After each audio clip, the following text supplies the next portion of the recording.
नमस्कार मित्रांनो, आज आपण पाहणार आहोत एका प्रेमळ नात्याविषयी, म्हणजेच भावा बहिणीच्या नात्याविषयीची गोष्ट, जिचं नाव आहे भावाच्या प्रेमाची सावली. एका छोट्या गावात पंकज आणि त्याची बहीण सायली राहत होते. दोघांमध्ये खूप प्रेम होते. पंकज मोठा भाऊ असल्यामुळे तो नेहमी सायलीची काळजी घ्यायचा.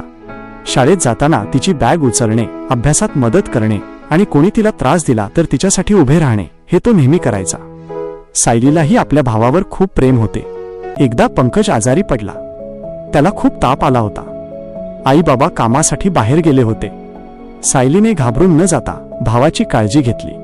तिने त्याला वेळेवर औषध दिले, कपाळावर थंड पाण्याच्या पट्ट्या ठेवल्या आणि रात्रभर त्याच्याजवळ बसून राहिली. दुसऱ्या दिवशी पंकजला बरे वाटू लागले.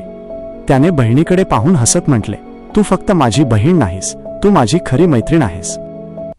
तात्पर्य, भाऊ बहिणीचे नाते हे प्रेम, काळजी आणि विश्वासाने बनलेले सर्वात सुंदर नाते असते. गोष्ट आवडल्यास व्हिडिओला लाईक करा आणि चॅनलला सबस्क्राईब करा.